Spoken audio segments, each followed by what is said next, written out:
And for that, I'm going to demand that I'm a 25% owner. Hello and welcome to Pillars of Wealth Creation, where we talk about creating financial success with a special focus on business and real estate. I'm your host, Todd Dexheimer. Now, let's get to it. Hello and welcome back to Pillars of Wealth Creation. I'm your host, Todd Dexheimer. With me, excited to have Brian Estes. Brian, how are you doing today? I'm great. I'm really good, Todd. Thank you for the invite to be on your podcast. Yeah, absolutely. So Brian is Brian CCIM, CPM, president of the Estes Group, principal member of Estes Manning Management Group. Brian started the commercial real estate company after 10 years in the commercial real estate or having experience in commercial real estate as a staff appraiser, associate broker, and so on. So currently, Estes organizations manage over 1.5 million square feet of commercial space. Also, over 1,400 residential units, and so quite a bit of experience. Also, represent clients and selling and buying and purchasing. So I want to dive in though, because I think it's more fun when you tell us a little bit more about what you're doing today. So why don't you do that? Dive in. Start us from wherever you want to start in the journey. Sure. Well, thanks a lot, Todd. Yeah, how I got started in real estate is my father kind of dabbled in rental properties, and so when I grew up, he used me a lot to paint houses and to do a lot of things. I made great money. I can't complain. And when I went to college and he said, "Are you going to major in real estate?" I said, "No, I think I'll go the accounting route." So I majored in accounting and did that for a few years and realized I was not really cut out for corporate life. And so I went back to my roots and started buying investment houses, just very, very low end investment houses, did all the work myself.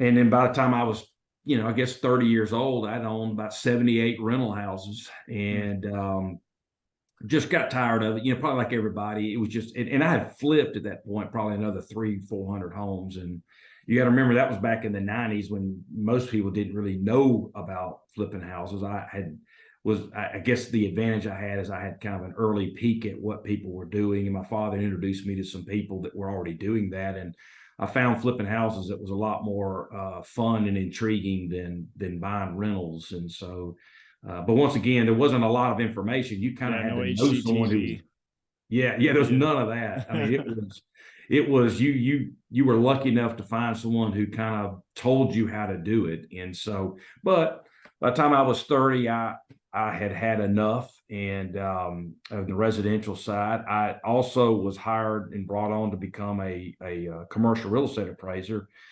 And so after I started really learning the commercial valuation market, I realized, well, you know what, I'm going to start selling off my residential and converting this to commercial. At least I'll have a little bit more stability and I won't have to be chasing rent. Again, there's nothing wrong with the residential side. I still wish, to be honest with you, today I still wish I had some of those residential properties.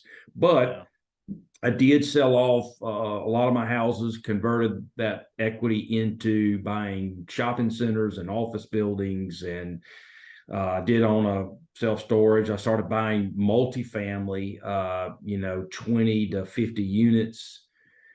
And so again, I had a lot of help as being a commercial appraiser, really helped me gauge the market. I had access to a lot of comps, a lot of data.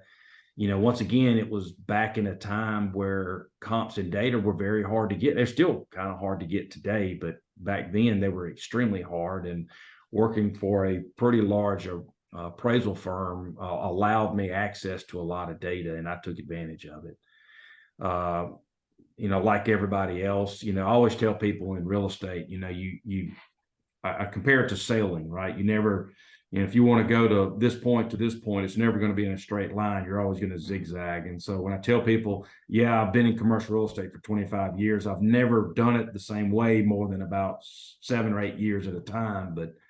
But after I was a commercial appraiser for about 10 years, I had accumulated a decent amount of assets, and I just decided to give the appraisal career up because I was spending more time dealing with my own properties than doing appraisal work. And so that led me to, I hired a property manager and a leasing agent. And before you know it, I was helping other people buy and sell their investment properties, big shopping centers, big office towers. And then people kept asking me, well, you're already managing your own assets. Why don't you just manage some of mine? And then that led into third party management. And before you know it, I had a full on third party property management and brokerage company. And I never really intended to be that. I really just intended to keep buying and selling my own assets.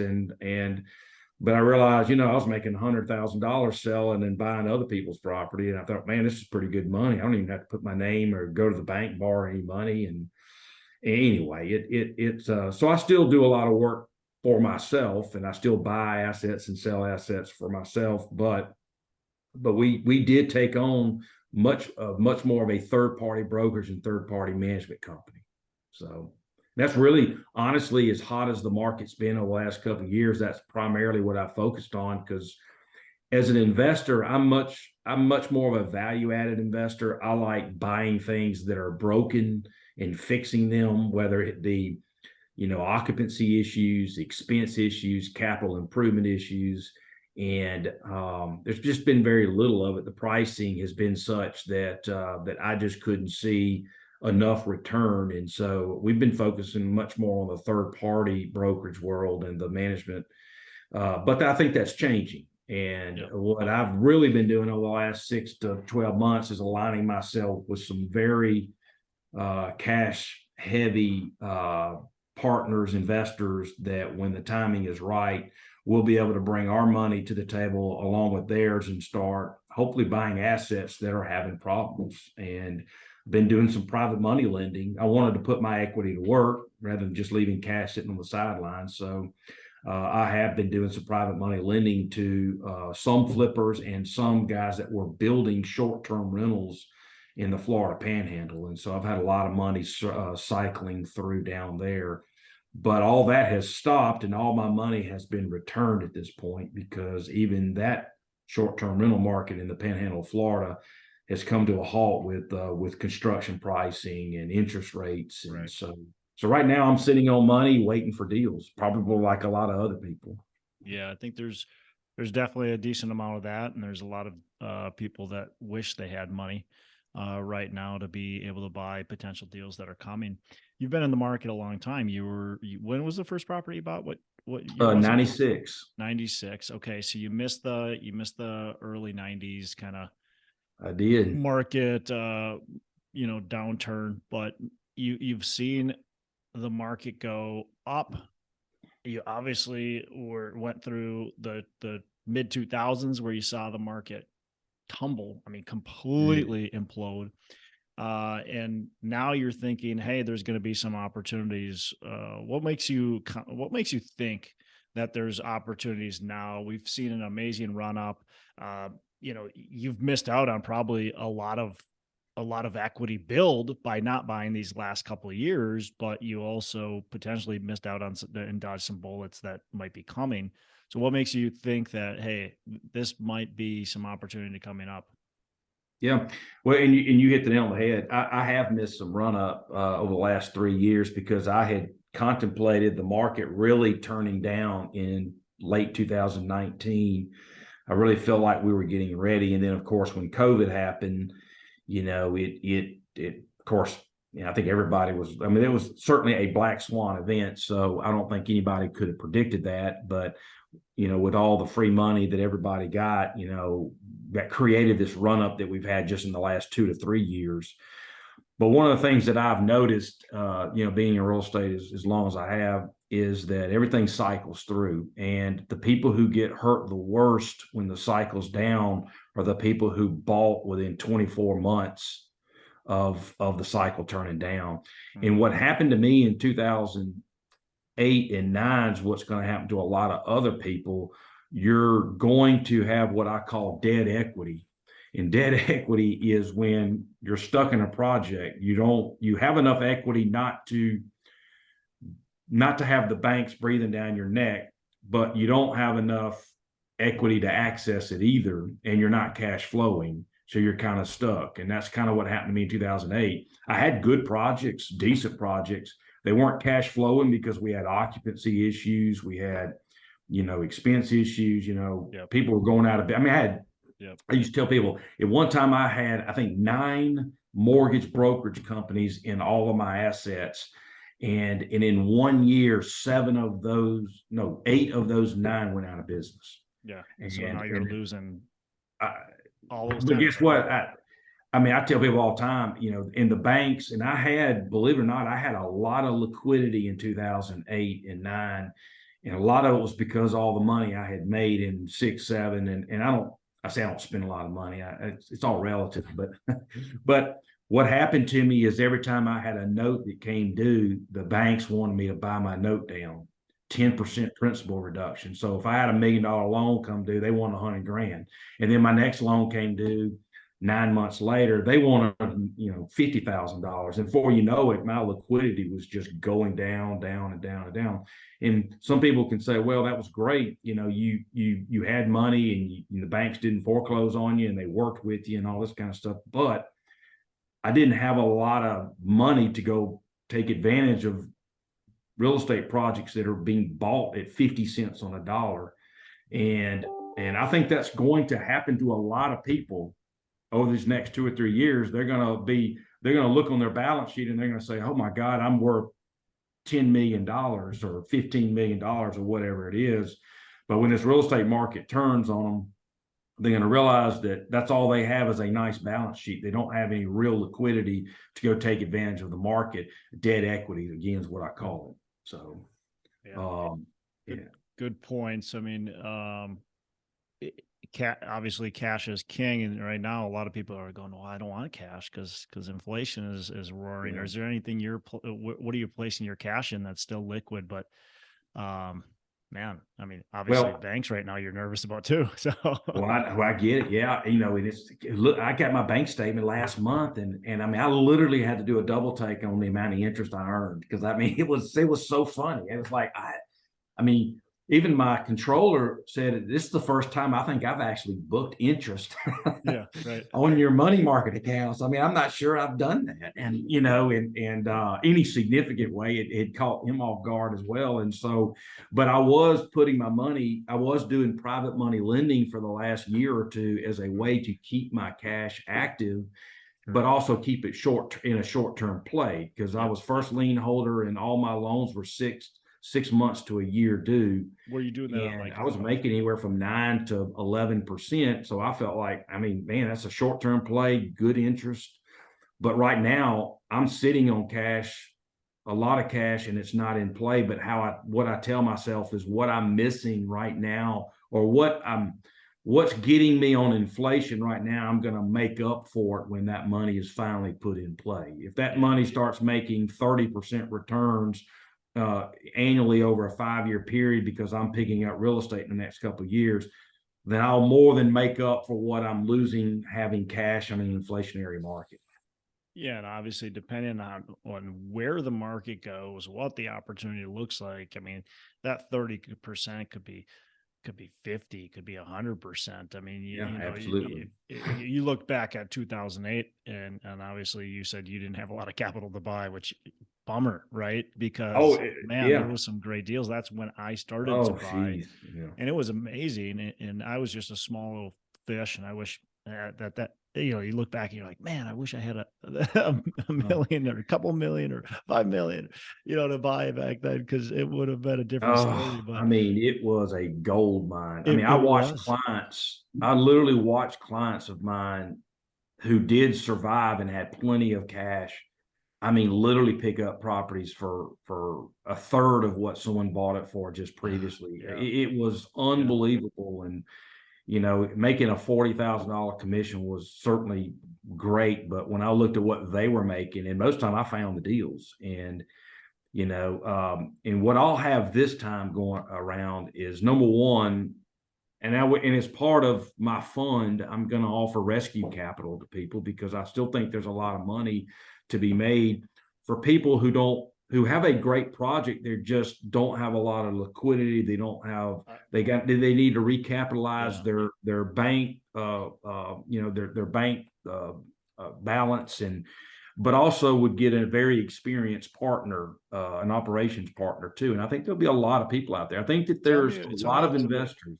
Tell me a little bit more about what that looks like, because I think that's a term we're going to use quite a bit moving forward. Nobody really thought about it up until just now. I've been starting to talk a little bit about it too. Tell me about what that looks like. Rescue capital, like give me a scenario. Sure. Well, let's just say, let's take multifamily. I think I would venture to say more than 50 to 70% of the multifamily buyers that have bought in the last 5 years probably have never seen a down market. They've only seen the cap rate compression. They've only seen the good side, rental increases.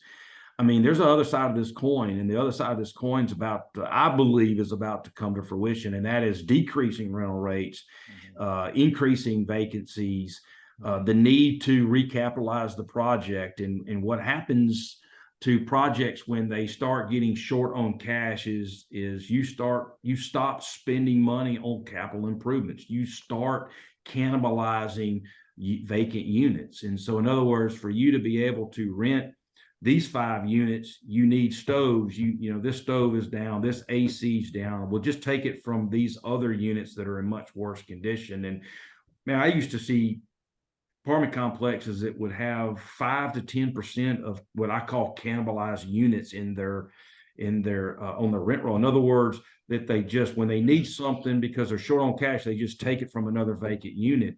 And that just starts the trend. And the trend is guess what? The roof needs to be replaced. Well, instead of replacing it, you just patch it, and throw the blue tarp on top of it. Exactly. And so what's going to wind up happening over a 2 or 3 year period of doing that, you're going to back these owners are going to back themselves in a corner. We realize, what, I actually have a viable property, but we don't have any money. We don't have a lot of cash. But if we had it, we could replace the roof. We could get these down units up and operational. And guess what? The bank, they want to go to the bank. The bank's like, no. I mean, you kind of were over leveraged from day one, right? I mean, you bought at the top of the market, and now there's a revaluation, and so there's just a lot. I think they're stuck, whereas somebody like myself could come in and say, all right, I'm going to recapitalize this property. I'm going to buy your note down to where it's a reasonable debt level. I'm going to put in money so we can replace the roof. We can get these units that are not operational back up in operation. And for that, I'm going to demand that I'm a 25% owner. But what you're going to do is you're going to be able to recapitalize this project and start cash flowing again. And so not only would someone be able to get equity from me, they would be able to get an operating partner who understands operation, who understands how to turn a property around. And let's face it, most of what people have had to do over the last 5, 6, 7 years were not really turning properties around. It was an up market. Values were increasing automatically and rates were increasing. And that's just a much different environment than what people are going to see, I believe, going forward over the next 2 or 3 or 4 years. Yeah. Yeah.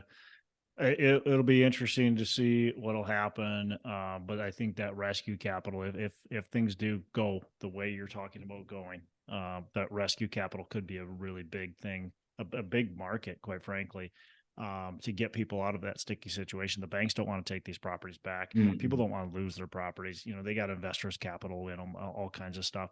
And so if new capital can come in, inject, make this a successful property as the market starts to lift again, everybody wins. And obviously the rescue capital is going to want some equity. Sure. They're going to want some profit. That's just how it is. But everybody in that situation wins. So it's going to be interesting what happens there. I want to go back to kind of, when you told your story at the beginning, you've done a lot of different things. You've done shopping centers, you've done office, you've done some self-storage, you've done multi, you've done a lot of different things. What's your favorite? And why? Or maybe you don't have a favorite, but what's something you really like today, maybe? Well, I really like shopping centers. I think that's kind of what I've always gravitated to retail. that seems to have always been the most fun in environment. I love strip retail. I think there's probably there's no better investment than a 10, 15,000 square foot strip retail on a good corridor. It just seems like there's always in demand. The larger retail projects that I used to enjoy, some of those I've owned, some of them we've managed, or we've partnered with another developer, a lot much larger developer. Those have gotten so dang risky. If you've got large floor plates and some tenant wants to downsize, and the cost to demise space and split it up and all that is just unbelievably expensive.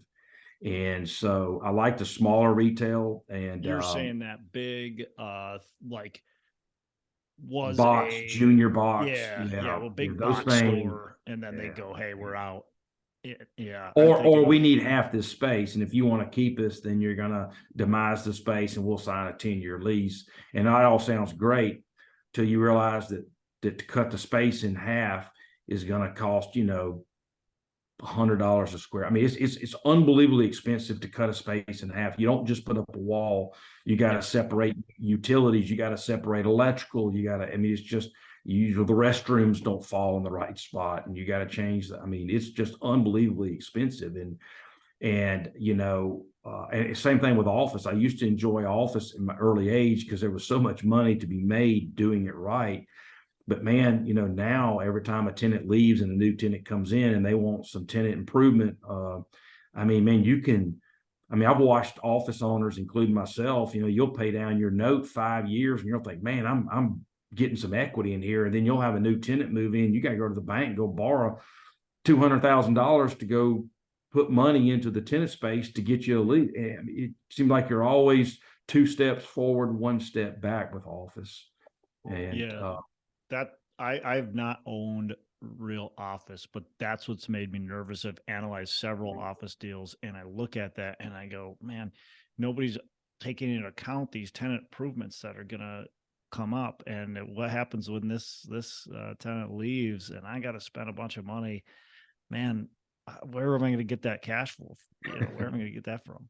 So I agree. I love shopping centers. We recently purchased a shopping center, the 100,000 square foot strip, and it is fantastic. Like you said, high demand areas are very attractive. This is a very high demand area, and it's just unreal how much demand for people to come in and put their storefronts, or we've got some businesses that are more like a golf simulator and stuff like that, and it's just like, man, the demand is so high. It's fantastic. And what's your thought? You hear, I think there's a lot of fear around retail because of Amazon, because of just e-commerce, right? And that's a reality. There's e-commerce, right? It's not going away. This isn't a fad. That's right. So what's your thought around that? Is retail in danger or not? I say yes and no, and it's not because I can't make my mind up. But I mean, if you're the reason why I like small shopping centers and smaller floor plates is because those are the necessity-based retailers. Nail salons, like you said, golf simulators. Hair salons, nail salons, State Farm agents, and you name it.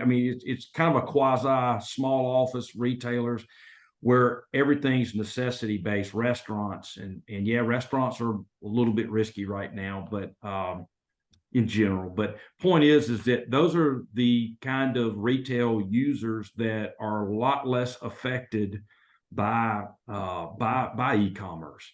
Now, when you start, that's why I mentioned the big boxes and the junior boxes. When you start getting into what they call community and regional shopping centers, that's where you start getting into more fashion retail, specialty retail, and those are the things that are affected by e-commerce, greatly affected by e-commerce.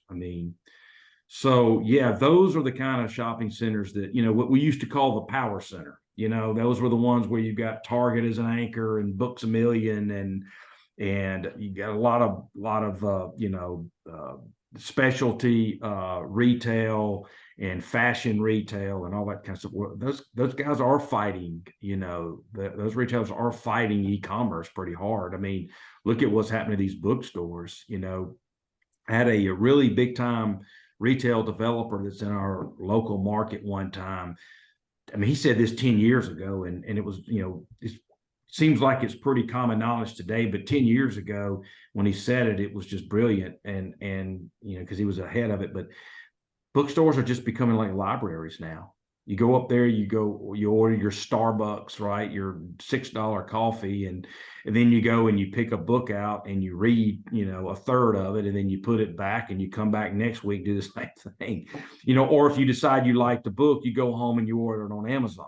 And so these poor bookstores, I mean, they're just becoming, and of course, our Books A Million locally, Books A Million is shutting down. And so the only bookstore I think we'll even have in our market here will be Barnes and Noble. So again, those are the kind of retailers that you're right. Will they be in existence in 5 years and 10 years? And if we're struggling with that, think about all the lenders and bankers and who are having to make loans on these. I mean, they're struggling with this too. Yeah, this bookstore or this special retailer's got 7 years left on the lease, on their lease term, but will they even be in existence in 7 years? And so, what good is a 7-year lease if they're not going to be around? Exactly. And so when people tell me that, why do you buy retail? Because retail's in trouble. And I was like, well, you can't broad stroke retail in one setting. I mean, I bifurcate retail into two different things. One is what I call neighborhood retail, and the rest is more, like I said, community, regional. And I think neighborhood retail, there's nothing wrong with neighborhood retail. Yes, are you going to have some retailers that come in and out? Well, certainly, but there's always demand for that. And I can always backfill those spaces with another necessity-based retailer. So yeah, so I'm not scared of that kind of retail at all. And these special, these small neighborhood centers are usually, like you're saying, on a busy corridor in a nice neighborhood, community area where there's a ton of traffic, a ton of rooftops, and I just always think that there's demand for those spaces. Yeah, you got to think, what are you buying and what can the purpose be? And if you can put in, or there currently is a lot of that stuff that you can't just go to online and go buy, you can't go buy food at certainly you can go grocery shopping, but you can't have the restaurant experience, right? We have it's called X Golf. They just put a place in our retail. You can't go online and play a virtual golf. Like, you can't do that. You can play video games, but that's a little different than swinging the club, right? We have an appliance store in there. Certainly, can you buy appliances online? Yeah. Do most people? No. You're going to go, you want to look at the appliance, you're going to pick it up. Somebody's going to deliver it to your house. Most people aren't buying those online. Liquor store, same thing, so it's like, you got to look at, can you fill it with those things that aren't replaceable, right? People want that experience. So no, I like that. How do you keep it all straight? Let's talk about the business side. Like, you got a lot going on. You got a lot of things happening here simultaneously. You're managing properties, third party. You got your own properties. You're selling properties. You got a lot of stuff going on. You got a lot of irons in the fire. How are you managing all this? Talk about the team and what it looks like. Well, even my properties run through my management companies, specifically Estes Group, because I don't own any multifamily at this point anymore. But all my commercial projects run through the management company. So, we treat my properties just like we do anybody else's third party projects. So I have a property manager, we have property assistants, we have maintenance personnel. I have a very good executive assistant that kind of keeps me on track. I've got some good team members on the brokerage side. I have a brokerage team where, I'm kind of won't say a figurehead, because I do a lot more than just be the right pretty face, but yeah, so I have some good team members. But you're right, and that was one of the things I had to learn, years and years ago, that you know, if I want to have my hands in a lot of things, I've got to build really good teams behind me to get it done, where I'm not having to walk in this office every day and handle every minutia detail to have something done. And so that's a big part of it. And like I said, at Estes Manning, like I said, we manage about 1,400 apartment units, and I have a very good partner who runs that company day to day. And I get involved on some high level personnel issues or hiring, but most of what I do is client relations and, you know, strategic vision and those sort of things. And so yeah, good partners, good team members, good executive assistant, you know, but you're right. It's a lot of balls in the air. And sometimes, like everybody else, I can certainly feel overwhelmed. So, Yeah. Are you hiring? Do you have virtual assistants as well? Or is everybody I in the office? have done some things through Upwork. I have kind of resisted. To answer your question, yes, I have had some virtual assistants in the past that has worked well for very specific things. But I'll just be honest with you. I like having my assistant, you know, in my office, where if I need something done, I can I can walk down the hall and get it done. So I have used Upwork and some other um, you know, virtual I guess outsourcing of certain projects, and that works very well, especially if we have special projects that I think would take some of my team members away too much from what they're doing day to day. We'll send it through Upwork or some other things. But yeah, I've used virtual, but it's very specific to certain projects. Yeah, yeah, definitely. All right, let's shift gears. What's a mistake that you've made, and how can you teach something to our listeners? Mistake. Well, I made a lot of mistakes on the hiring side of things. I know not everybody on this call probably has employees or hires, but not hiring fast enough, number one, and not firing fast enough would probably be a big part. Not hiring the right people is a big mistake I've made. In other words, you know, you want to hire people and you think they're going to do good, but you got to hire people who are hungry. Real estate, I don't care how smart you are, real estate's for doers. I mean, this industry is made for people that didn't necessarily make straight A's in school, and but they love doing something. I was never accused of being the smartest guy in school, but dang it, when I wanted to do something, I just went out there and did it. And so when I hire people, I like to bring people that have desire and hunger, and that trumps to me what they made on their GPA any single day. Yes. Um, but I'll tell you this: in the real estate investment world, some of the mistakes I've made is not researching markets enough to where I can make quicker decisions, because good to great opportunities don't last very long in the real estate market. So if you're not prepared to pull the trigger fast, if you're not prepared to recognize a great deal, then you're going to miss it. Yeah, I couldn't agree more. I mean, and if you think you've got a great deal, but you haven't looked at the market, don't be stupid and buy it, because if even the greatest looking deal can be a horrible deal if you buy it in the wrong location, the wrong submarket, whatever it might be. That can be a horrible deal, even though it looks so good on paper. Yep. So good on paper. Anything can look amazing on a sheet of paper, but yeah, I think that's so important. You understand how you are going to do the research. Research the markets. If you got to have a team to do it, if you're big enough, have a team that does that. But yeah, you have to be able to research, and you have to be able to dive in quick, and you have to get I think doing it prior to, these opportunities even coming about. Once you see the opportunity, if it's a great deal, it's probably gone if you haven't done the research already. Yep. Oh yeah. Yeah. They don't last long. Really great deals just don't last long. And so if you don't understand the market, or you don't understand the market enough to recognize it's a great deal, then someone else is going to pick it up. And that's another good point. If you don't know the market enough, you won't recognize a lot of times what a great deal is. Yeah. I can think back when I was, younger, buying properties, and I'm sitting here avoiding some of these properties that were more expensive because they were in a different submarket. But looking back, I'm like, man, that was a fantastic deal in that submarket, even though it would have cost me, 3 times what the other property that I ended up buying. That submarket was so much better that it would have made me way more money.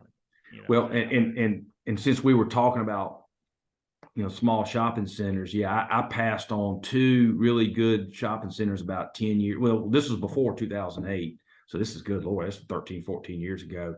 But it was in a good market. And I look back now and thought, man, the cap rate was way too aggressive. And there's no way, I think the rents are probably double where they were, I mean, I look back now and realize, because back then I was buying nothing but value, right? I wanted a shopping center that I could fix up and re-tenant it and split the spaces out. And then, but if I'd bought those, and put my money there, I would have already tripled my money in so long. And it would be a generational, because that market is still going up. Even in a downturn, that market will still be good. But you're right. There's just sometimes the market can work to your favor. And again, a lot of people listening to this podcast who's invested in multifamily has realized the market has really worked for you the last 5 years, right? You just bought a property and cap rates are compressing and rental rates are going up. And even though that could turn, I'm just saying that everybody here understands how the market, when it works to your favor, you don't even have to do anything. So I've had to work a lot harder for very similar returns than I would have gotten just buying those, maybe even slightly overpaying for those great retail properties. Yeah. Because right now I wouldn't have had to do anything to have double-digit returns every single year. So yeah, absolutely. Yeah. Love it. Thanks for sharing that. Yeah. Brian, what's a favorite book you could pass down to our listeners? The One Thing by Gary Keller, I thought was fantastic. I'm not going to mention Rich Dad, Poor Dad, because I think everybody mentions that book, but I don't, that would obviously be on my top list. But The One Thing helped me a lot because I think at the time that I read the book, man, like you just talked about earlier, I had a lot of balls in the air, and that book really helped me to realize that, I need to wake up every day. And my one thing is looking for opportunities, whether it be brokerage. You say that I have a lot of hands in and I do, but the one common thing that I do for all the entities and all the things that I do is I'm the opportunity guy. I look for opportunities. Is that opportunity something to invest in or be a broker in or send it to my management company or whatever? So I like going out, doing client acquisitions, big business development kind of stuff, and just looking for opportunities. That's kind of my one thing. And so that book is always memorable to me because there's just certain books that hit you at the right time. And that one. And then another one for Gary Keller that I thought was great was The Millionaire Real Estate Investor. I thought that was a good book too, and I like Gary's writing style. And it just seemed like just the way he does it appeals to me. So I tend to like his stuff. So love it. The One Thing is fantastic. I've not read the other one, but have to put that on my to-do list there. Last question. What are your 3 pillars of wealth creation? Wow. Well, I'd be remiss if I didn't say real estate, right? So,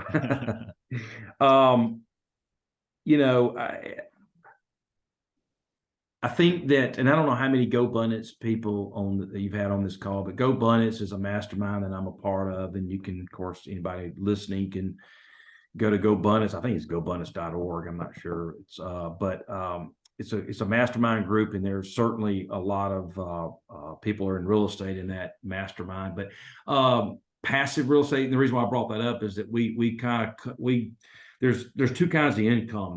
There's what we call horizontal income and vertical income. And vertical income is the income that you receive from working day to day, right? It could be a job, it could be a lot of things. Horizontal income would be more commonly referred to as passive income. So obviously passive income is great on wealth creation, and everybody talks about passive income, and there's no doubt once you become financially free is when you have enough passive income to meet all of your needs. But I tell people, especially the ones in their 30s and their 40s, and because I'm 53, and of course I'm still young compared to a lot of people in this business, but don't forget that you can build a lot of wealth with your vertical income, with your active income too. And people ask me all the time, they just, man, you just must have snowballed your wealth and all this kind of stuff using your passive income. And I said, that's actually not true. I mean, I was making how I invested in real estate was I was making dang good vertical income, very good active income.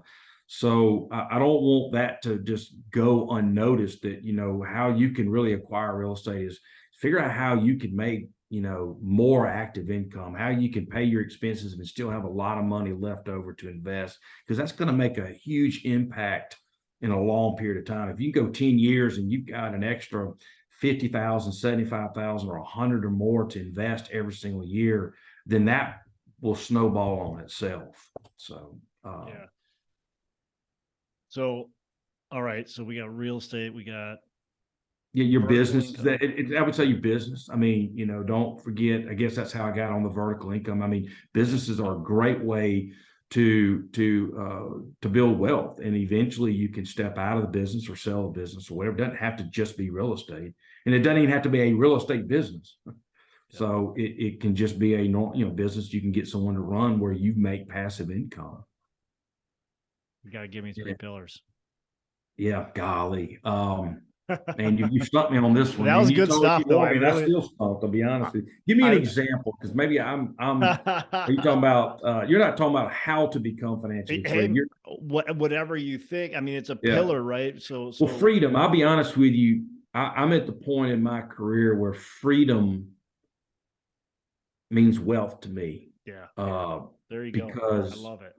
like you just said, I'm in a lot of stuff, and my kids are at the age, I have boys that are in college right now. I've got one that's about to enter high school. And so I feel like my wife and I are about to enter the point in our lives where we're going to be able to do more things, where the kids are a little bit more self-sufficient. So in my world right now, I don't care how much wealth I have or how much money I make or whatever, until I get freedom for my wife and I to do the things that we want to do, then I don't feel like I'll be wealthy enough. And I know that probably not, it doesn't sit well with some people, but yeah, I feel like right now, one of the most important things for me is freedom.